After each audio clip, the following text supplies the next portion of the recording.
Welcome to Leaders of Tomorrow, the only television show right now where you, the MSME, get center stage. We bring you the biggest expert voices to ensure that all your concerns and queries are addressed. We also travel to 20 different cities across the country to connect better with you, the entrepreneur. And today we're bringing you the highlights from a panel discussion that we did in Agra, where we spoke about fueling entrepreneurial excellence. Take a listen to some of the highlights coming out of the panel discussion that my colleague Pooja Jain did. This was earlier. Take a listen.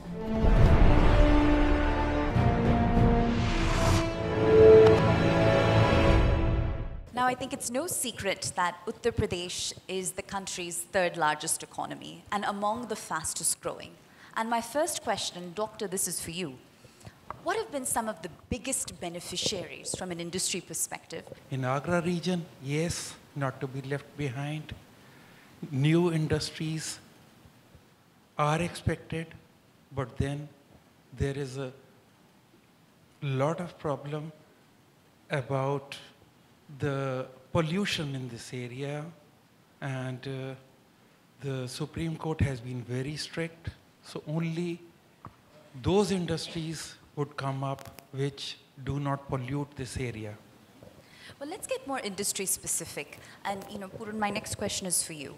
So, over 10 lakh individuals in this city alone have made a career for themselves in shoe manufacturing.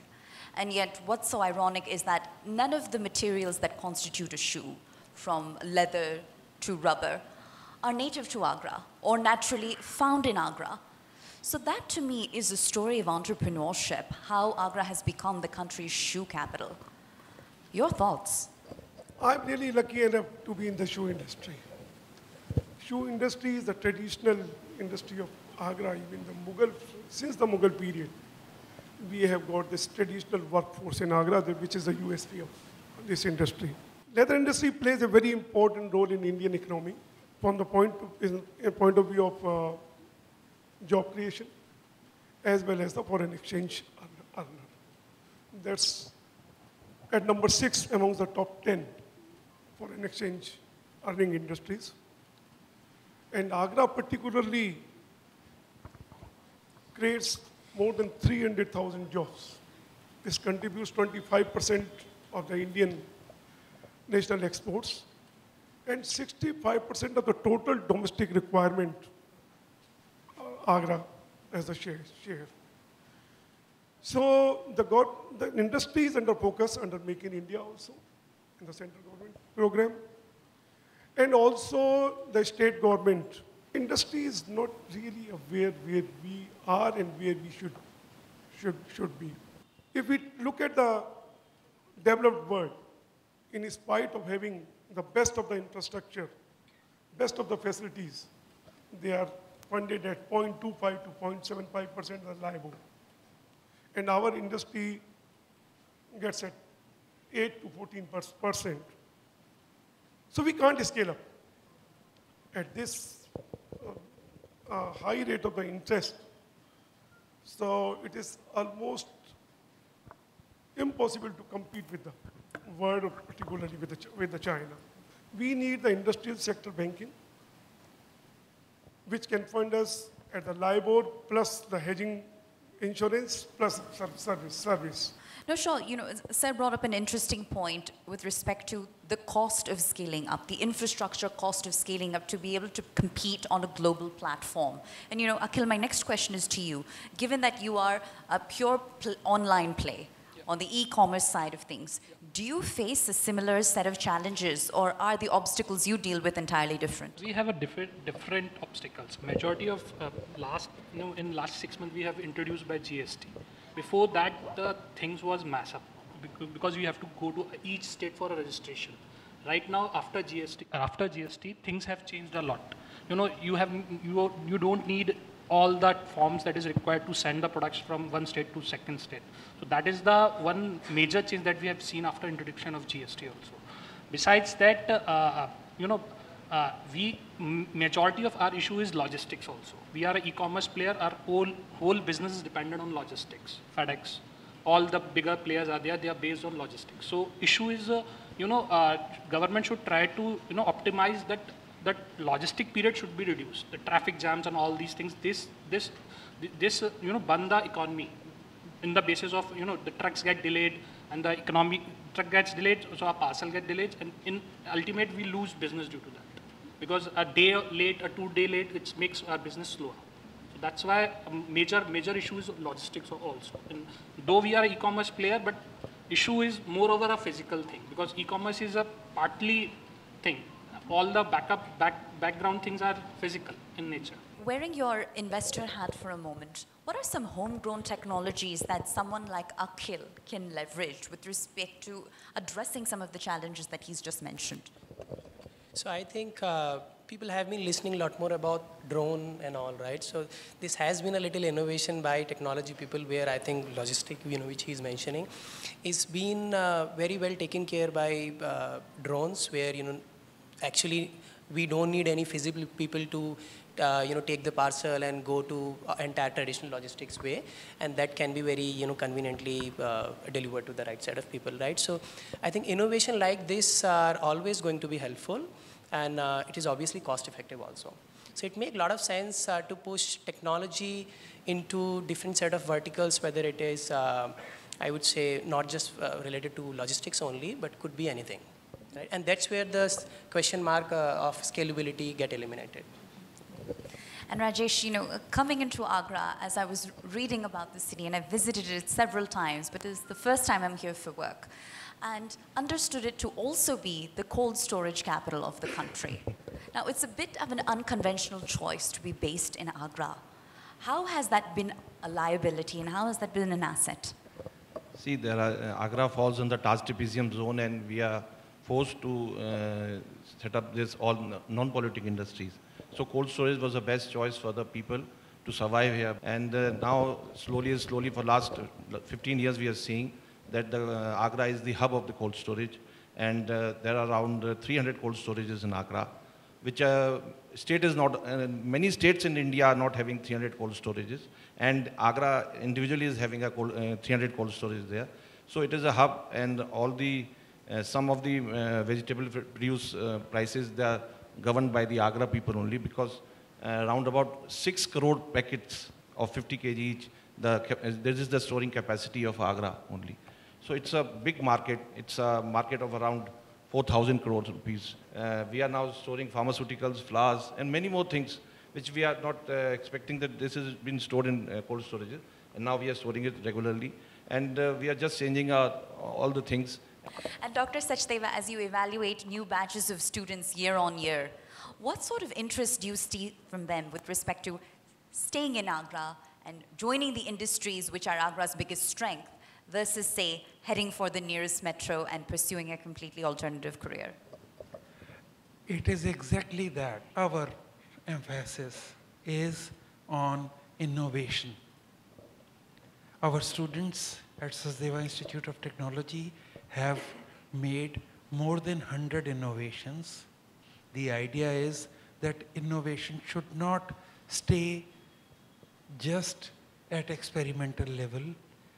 Students should be able to utilize that innovation in setting up an industry. All right, it's time for a break. We will, though, continue bringing those highlights of that very engaging panel discussion. More on that on the other side. Just stay tuned.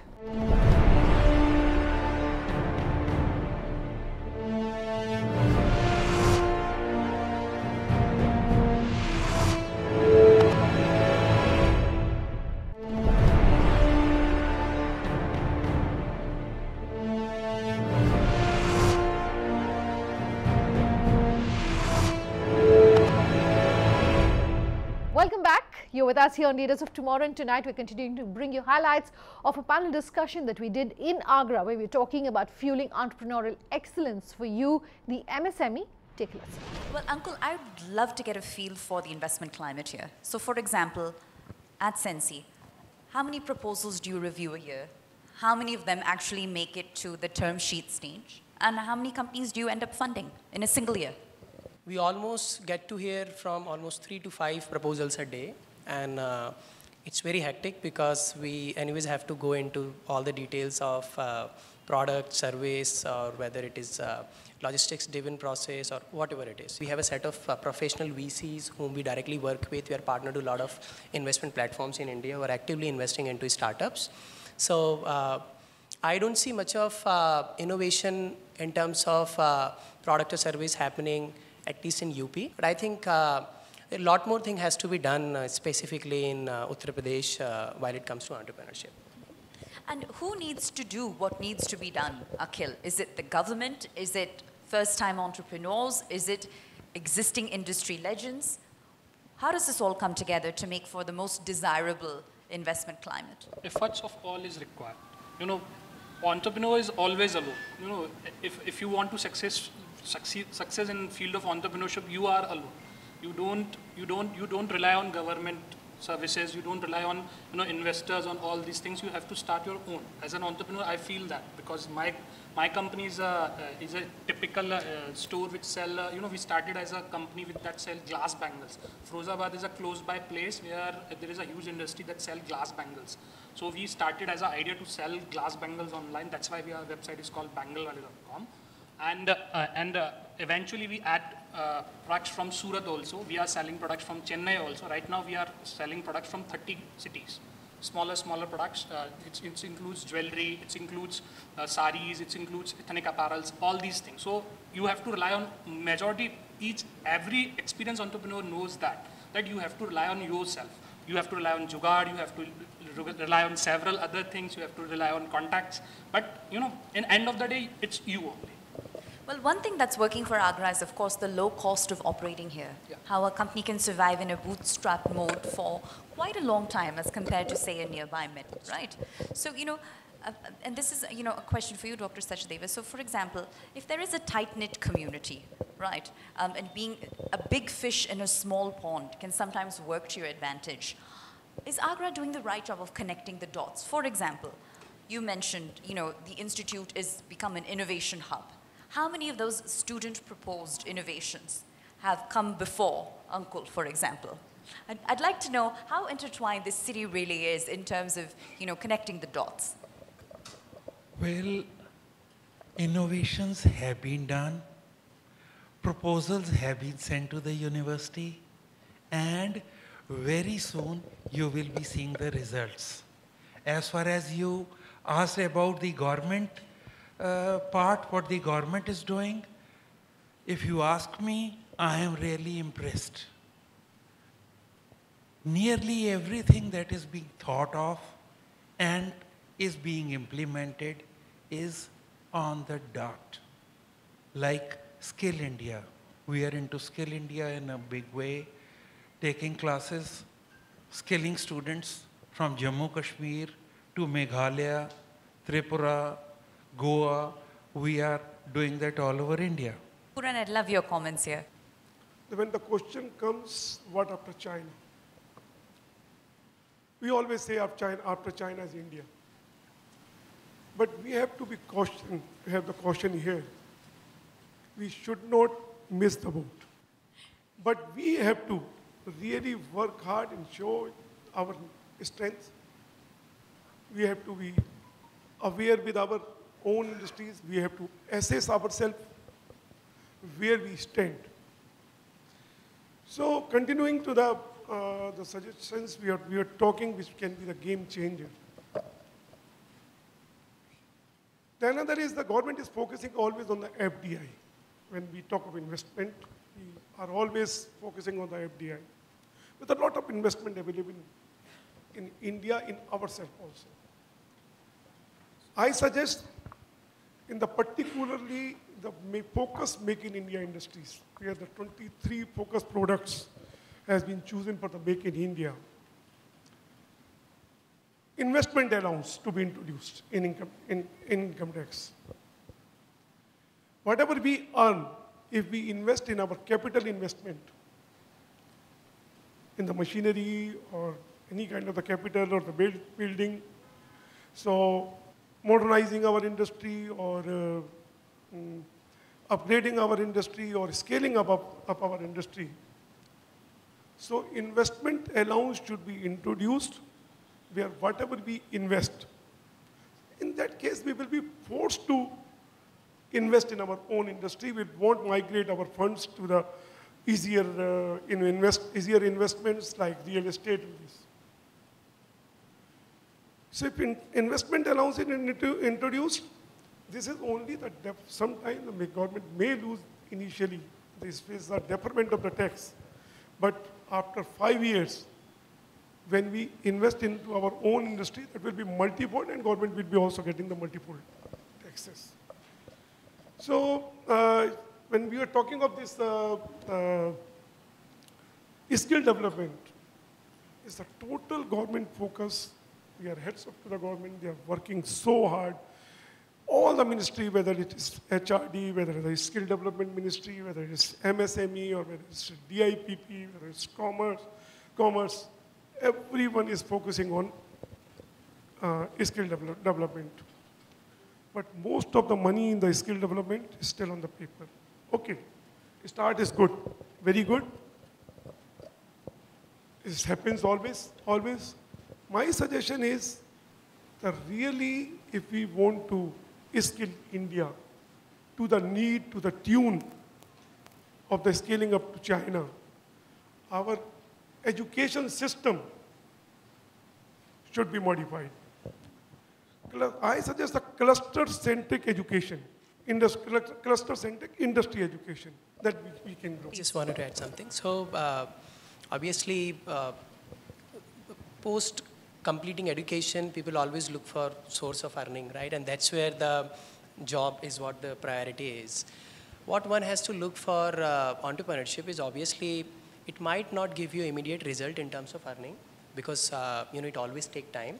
Most of the time, it will even end up consuming a year, 2 year, 3 year, just to define what best is going to be suited for the set of customer.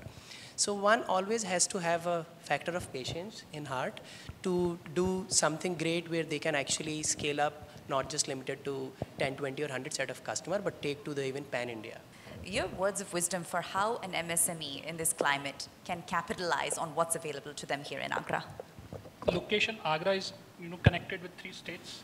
The best thing about Agra is connectivity.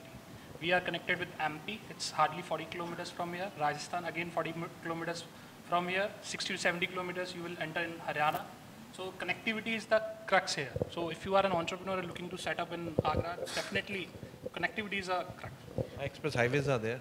There are 2 express highways are there. I would say low operation cost is also one of the important factor. Because this is what we enjoy, and I keep traveling to NCR, but I understand there is a huge difference in terms of if you operate from NCR or operate from a city like Agra. So obviously, I think low cost operation is a super advantage which one can always enjoy in a city like Agra.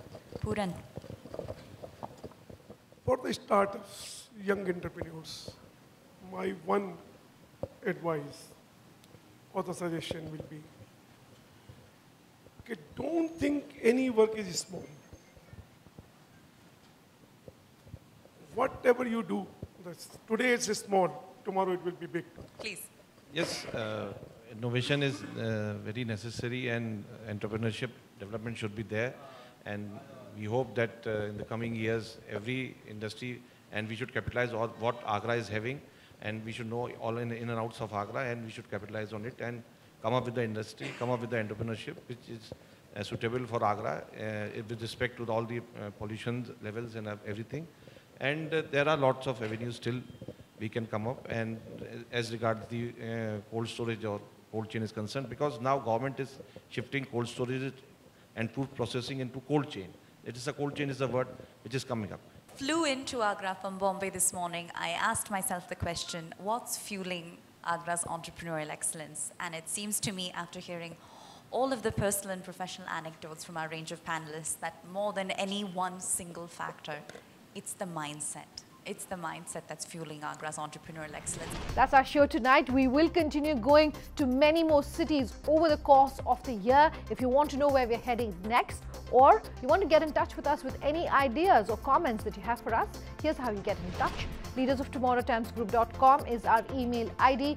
You can also get in touch with us on social media, Sunanda_J or LOT_ET Now. Our Facebook page is Leaders of Tomorrow on ET Now. Thanks very much for watching. Have a good night.